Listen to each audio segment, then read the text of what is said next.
Hi all. Voice ಎಲ್ಲ ಒಂಥರ ಆಗಿಬಿಟ್ಟಿದೆ. ಮಾರ್ನಿಂಗ್ ಎದ್ಬಿಟ್ರೆ ಸಡನ್ನಾಗಿ ವಾಯ್ಸ್ ಬರೋಲ್ಲ ಅಲ್ವಾ. ಸೊ ಸಾರಿ, ಯಾವಾಗಲೂ ಸೋ ಅಂತ ಯೂಸ್ ಮಾಡ್ತಾ ಇರ್ತೀನಿ. ಯಾರೋ ಕಮೆಂಟ್ ಕೂಡ ಹಾಕಿದ್ದಾರೆ, ನೀವು ಜಾಸ್ತಿ ಸೋ ಅಂತ ಯೂಸ್ ಮಾಡ್ತೀರಂತ. ಅದು ಗೊತ್ತಿಲ್ಲ, ಅಭ್ಯಾಸ ಆಗೋಗಿದೆ. ಸ್ವಲ್ಪ ಅವಾಯ್ಡ್ ಮಾಡ್ತೀನಿ ಆದಷ್ಟು.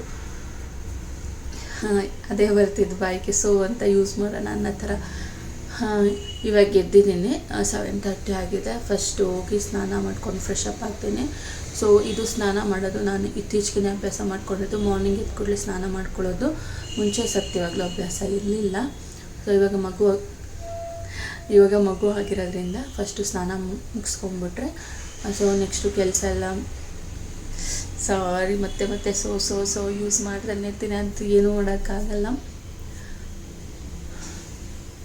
ಕೆಲಸ ಎಲ್ಲ ಮುಗಿಸಿ ಅದಾದಮೇಲೆ ಸ್ನಾನ ಮಾಡೋಣ ಅಂದರೆ ನಿಜವಾಗ್ಲೂ ನನ್ನ ಟೈಮೇ ಸಾಕಾಗ್ತಿರ್ಲಿಲ್ಲ. ಕೆಲಸ ಮುಗಿಸಿ ಅದಾದಮೇಲೆ ಮಗುಗೆ ತಿನ್ನಿಸು, ಸ್ನಾನ ಮಾಡಿಸು. ಸೊ ಈ ಕೆಲಸ ಎಲ್ಲ ಮಾಡಾದ್ಮೇಲೆ ಸ್ವಲ್ಪ ಹೊತ್ತು ರೆಸ್ಟ್ ಮಾಡು, ಮತ್ತು ಹೇಗೇನು ಮಧ್ಯಾಹ್ನ ತಿನ್ನಿಸು, ಅವಳನ್ನ ಮಲಗಿಸು, ನಾನು ತಿಂದ ತಕ್ಷಣ ಸ್ನಾನಕ್ಕೆ ಹೋಗ್ಬಾರ್ದು ಅಂತ ಮತ್ತೆ ಸ್ವಲ್ಪ ಹೊತ್ತು ರೆಸ್ಟ್ ಮಾಡು. ಹಾಗೆ ಸಂಜೆ ಆಗಿಬಿಡ್ತಾಯಿತ್ತು. ಅದಕ್ಕೆ ಇವಾಗ ಏನು ಮಾಡಿದ್ದೀನಿ, ಬೆಳಿಗ್ಗೆ ಎದ್ದ ತಕ್ಷಣ ಸ್ನಾನ ಮುಗಿಸ್ಬಿಟ್ರೆ ಅರ್ಧ ಕೆಲಸ ಮುಗ್ದಾಗೆ. ಅಕಸ್ಮಾತ್ ಏನಾದರೂ ಕೆಲಸ ಎಲ್ಲ ಮುಗಿಸಿ ಟಯರ್ಡ್ ಫೀಲ್ ಅಥವಾ ಡಿಸ್ಟ್ ಅನಿಸ್ತಾ ಇದೆ ಅಂದರೆ ಮತ್ತೆ ಸ್ನಾನ ಮಾಡ್ಕೋಬೋದು.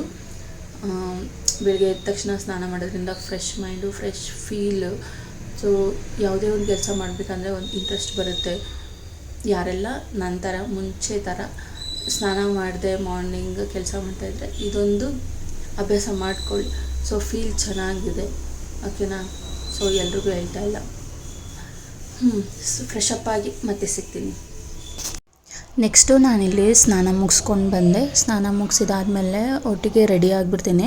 ಸೊ ನಾನು ರೆಡಿ ಆಗಬೇಕಾದ್ರೆ ನನ್ನ ಫೇಸಿಗೆ ಬಂದು ಫಸ್ಟು ಮಾಯ್ಶ್ಚರೈಸ್ ಮಾಡ್ಕೊತೀನಿ. ಅದಾದಮೇಲೆ ಸನ್ಸ್ಕ್ರೀನ್ ಲೋಷನ್ನು, ಒಂದು ಲಿಪ್ ಕೇರು, ಹಣೆಗೆ ಇಟ್ಕೊಂಡು ತಲೆ ಪಚ್ಕೊಂಡು ಒಟ್ಟಿಗೆ ರೆಡಿ ಆಗಿಬಿಡ್ತೀನಿ. ಸರಿ, ರೆಡಿಯಾಗಿ ಹೋದ್ಮೇಲೆ ಪಾಪು ಏನು ಮಾಡ್ತಿದ್ದಾಳೆ ಒಂದು ಸಲ ಚೆಕ್ ಮಾಡಿ ಅದಾದಮೇಲೆ ಕೆಲಸ ಎಲ್ಲ ಮುಗಿಸಿ ಪೂಜೆ ಗೀಜೆ ಮಾಡೋಣ, ಇಲ್ಲಾಂದರೆ ಯಾರು ಅತ್ತೆ ಇರ್ತಾರಲ್ಲ, ಸೊ ಅವ್ರ ಕೈಲೇ ಪೂಜೆ ಮಾಡಿಸೋಣ ಅಂತ ಅಂದ್ಕೊಂಡೆ. ಬಟ್ ನಾನು ಕೆಳಗಡೆ ಹೋಗೋಷ್ಟರಲ್ಲಿ ಆಲ್ರೆಡಿ ಮನೆಯೆಲ್ಲ ಕ್ಲೀನಿಂಗ್ ಆಗಿತ್ತು. ಸೊ ಕ್ಲೀನಿಂಗ್ ಆಗಿದೆಯಲ್ಲ, ಸೊ ನಾನು ಸ್ನಾನನೂ ಮುಗ್ದಿತ್ತು, ಪೂಜೆ ಮಾಡೋಣ ಅಂತ ಹೇಳಿಬಿಟ್ಟು ಸೊ ಪೂಜೆನೂ ಕೂಡ ಮುಗಿಸಿದೆ. ಹಾಗೆ ನನ್ನ ಚಾನಲ್ಗೆ ಸಬ್ಸ್ಕ್ರೈಬ್ ಆಗಿ. ಇನ್ನು ಪೂಜೆ ಎಲ್ಲ ಮುಗೀತು. ಸೊ ಇವಾಗ ಟಿಫನ್ ತಿಂತಾಯಿದ್ದೀನಿ. ಟಿಫನ್ಗೆ ಬಂದು ಮೆಂತ್ಯ ಬಾತ್ ಮಾಡೈತೆ. ಮೆಂತ್ಯ ಬಾತು, ಚಟ್ನಿ. ಮನೇಲಿ ಏನಾದರೂ ಪಲಾವು, ಬಾತು ಏನಾದರೂ ಮಾಡಲಿ ಚಟ್ನಿ ಇರಲೇಬೇಕು. ಶೇಂಗಾ ಚಟ್ನಿ ಇಲ್ಲ ಅಂದರೆ ಮೂಸು ಕೂಡ ನೋಡಲ್ಲ ಯಾರೂ. ಇನ್ನು ಇವ್ರ ಮನೆಗೆ ಬಂದಮೇಲೆ ನಾನು ಕೂಡ ಅದೇ ಅಭ್ಯಾಸ ಆಗೋಗಿದ್ದೀನಿ. ನಮ್ಮತ್ತೆ ಅಡುಗೆ ಮನೆಯಿಂದ ನಗ್ತೈತೆ. ಇನ್ನು ಪಾಪುನು ಮಲ್ಕೊಂಬಿಟ್ಟಿದ್ದಾಳೆ. ಸೊ ಅವಳು ಮಲ್ಕೊಂಡಿರೋ ಟೈಮಲ್ಲಿ ನಾವು ಹೊಟ್ಟೆಗೆ ಸ್ವಲ್ಪ ಏನಾದರೂ ಹಾಕ್ಕೊಂಬಿಡೋಣ. ನೆಕ್ಸ್ಟ್ ಇಲ್ಲಿ ನಾನು ಬಾತ್ ಪೌಡರ್ ತೋರಿಸ್ತಾ ಇದ್ದೀನಿ. ನನ್ನ ಪಾಪುಗೆ ನಾನು ಇದೇ ಬಾತ್ ಪೌಡರ್ ಯೂಸ್ ಮಾಡೋದು. ಇದಕ್ಕೆ ನಾನು ಅಕ್ಕಿ, ಹೆಸರು ಕಾಳನ್ನ ಚೆನ್ನಾಗಿ ವಾಶ್ ಮಾಡಿ 2 ದಿನ ಬಿಸಿಲಲ್ಲಿ ಒಣಗಿಸಿ ಅದ್ರ ಜೊತೆಗೆ ಅರಿಶಿನ ಹಾಕ್ಕೊಂಡಿದ್ದೀನಿ. ಸೊ ಅದು ಅರಿಶಿನ ನಾನು ತೋರಿಸ್ತೀನಿ. ಅದು ಮಿಕ್ಸ್ ಮಾಡಿ ಪೌಡ್ರು ಮಾಡಿ ಎತ್ತಿಟ್ಕೊಂಡಿದ್ದೀನಿ. ಸ್ವಲ್ಪ ತರ್ತರಿ ಇದ್ದರೂ ಪರವಾಗಿಲ್ಲ, ಯಾಕಂದರೆ ಸ್ವಲ್ಪ ಸ್ಕ್ರಬ್ ರೀತಿ ಆಗುತ್ತೆ, ಅದಕ್ಕೋಸ್ಕರನೇ. ಸೊ ಈ ಅರಿಶಿನ ನಾನು ಯೂಸ್ ಮಾಡಿದ್ದೀನಿ, ಕಸ್ತೂರಿ ಅರಿಶಿನ. Next time bath powder ready ಮಾಡಬೇಕಾದ್ರೆ ನಿಮಗೆ ತೋರಿಸ್ತೀನಿ. ಇನ್ನು ಇವಾಗ ಪಾಪು ಎದ್ಲು. ಸೊ ಅವಳಿಗೆ ಸರಿ ಮಾಡಬೇಕು. ಸೊ ಸರಿಗೆ ನಾನು ಈ ಥರ ಒಂದು ಬಾಟ್ಲಲ್ಲಿ ನಾನು ಸರಿ ಇಟ್ಟು ತುಂಬಿಟ್ಕೊಂಡಿದ್ದೀನಿ. ಇದೆಲ್ಲ ಹನಿ ಬಾಟಲ್ಗಳು.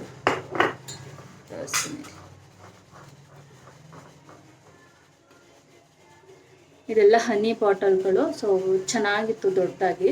ಸೊ ಹಾಗಾಗಿ ಇದರಲ್ಲಿ ಸರಿ ಇಟ್ಟು ತುಂಬಿಟ್ಕೊಂಡಿದ್ದೀನಿ. ಇನ್ನು ಸರಿಗೆ ರಾಗಿ ಮೊಳಕೆ ಕಟ್ಟಿ, ಇನ್ನು ಕಾಳುಗಳು ಯಾವ್ಯಾವ ಮೊಳಕೆ ಕಟ್ಬೋದು ಅದೆಲ್ಲ ಮೊಳಕೆ ಕಟ್ಟಿ 2 ದಿನ ಬಿಸಿಲಲ್ಲಿ ಒಣಗಿಸಿ ಅದಕ್ಕೆ ಮಖಾನ್ ಬರುತ್ತೆ, ಇನ್ನು ಕಡಲೆ ಬೀಜ, ಕಾಳುಗಳು ಎಲ್ಲ ಮಿಕ್ಸಲ್ಲಿ, ಡ್ರೈ ಫ್ರೂಟ್ಸು ಎಲ್ಲ ಮಿಕ್ಸಲ್ಲಿ ಹಾಕಿ ಪೌಡ್ರ್ ಮಾಡಿ ಇಟ್ಕೊಂಡಿದ್ದೀನಿ. ಒಂದು ಬಾಟ್ಲು ಆಲ್ರೆಡಿ ಖಾಲಿಯಾಗಿದೆ. ಇದು 2ನೇ ಬಾಟ್ಲು. ಇದು ಅರ್ಧ ಖಾಲಿಯಾಗಿದೆ ಆಲ್ರೆಡಿ.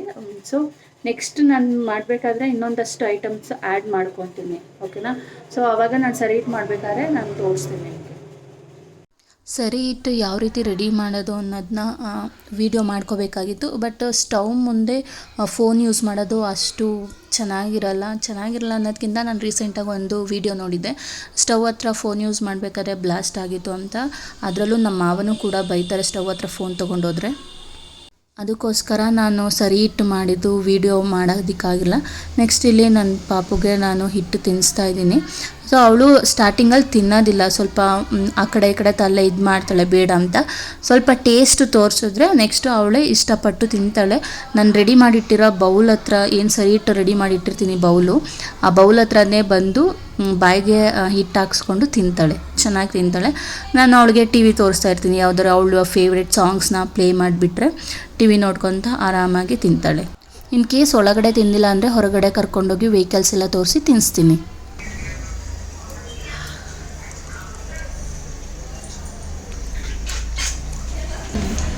ಇದು ಜ್ಯೂಸ್ ಜಾರು ನಮ್ಮ ಅತ್ತೆ ಹೊಡೆದಾಕಿದ್ಲು.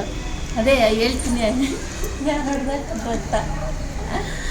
ಇದು ಜ್ಯೂಸ್ ಜಾರು. ನಾನು ಇದರಲ್ಲಿ ಡಿಟಾಕ್ಸ್ ಡ್ರಿಂಕ್ ಮಾಡಿಕೊಂಡು ಟಿ ವಿ ಸ್ಟ್ಯಾಂಡ್ ಹತ್ರ ಇಟ್ಕೊಂಡು ಡೈಲಿ ಕುಡಿತಾ ಇದ್ದೆ. ಸೊ ಇವತ್ತು ಇದು ನಾಶ ಮಾಡೈತೆ ನಮ್ಮತ್ತೆ. ಇದು ಚೆನ್ನಾಗೇ ಇದೆ, ಜಸ್ಟ್ ಇಲ್ಲಿ ಮಾತ್ರ ಹೋಗಿದೆ ಇದು ಗ್ಲಾಸು. ಸೊ ಅದಕ್ಕೆ ಇದಕ್ಕೆ ಅದಕ್ಕೆ ಇದಕ್ಕೆ ಗಿಡ ಕಿಡೋಣ ಅಂತ ಅಂದ್ಕೊಂಡಿದ್ದೀನಿ, ಮನಿ ಪ್ಲ್ಯಾಂಟ್. ಹಂಗೆ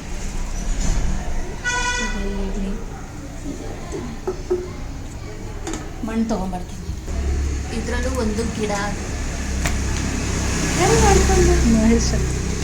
ಇದರಲ್ಲಿ ಒಂದು ಗಿಡ ಹಾಕಿದ್ದೆ. ಸೊ ಅದು ಒಣಗೋಗಿ ಹೋಗ್ಬಿಡ್ತು. ಸೊ ಇದೇ ಮಣ್ಣು ಹಾಕಿ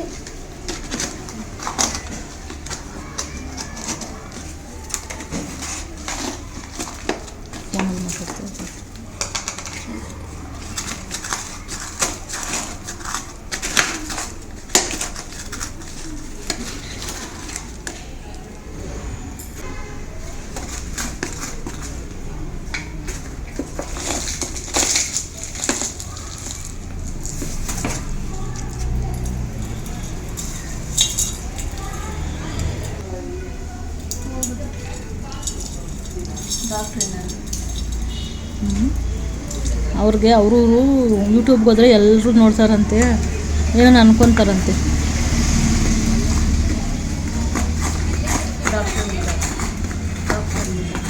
ಕಲ್ಪನೆ.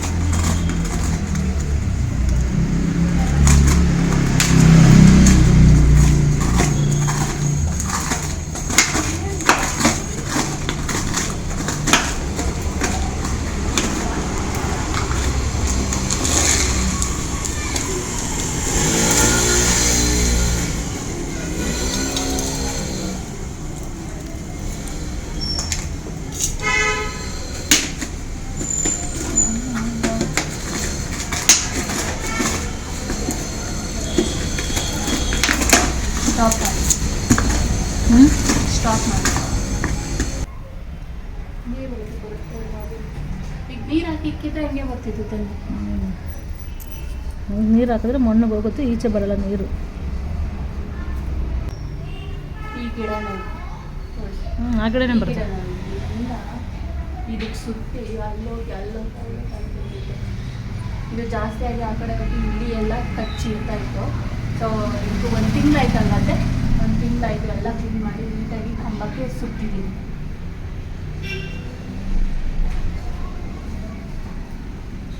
ಒಂದು 2 ಎಲೆ ಕಿತ್ಕೊಳ್ಳ.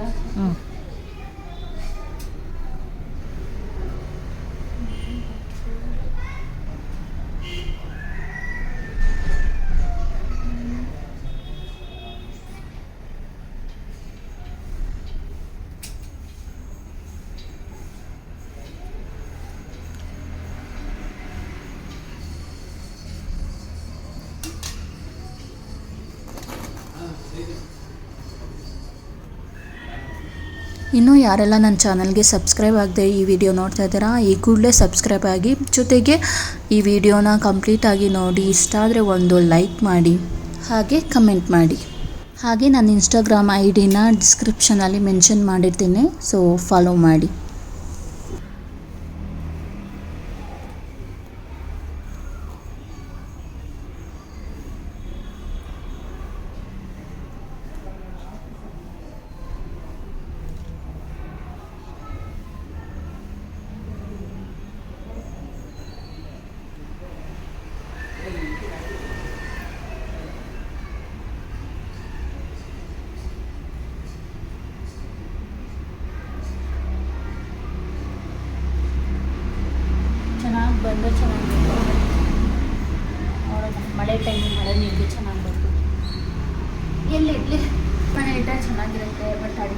ಗಂಟ ಆಚೆ ಬಂದ್ಬಿಟ್ಟೈತೆ.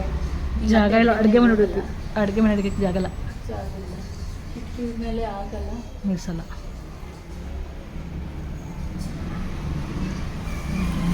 ಲೇಕಿಲ್ಲ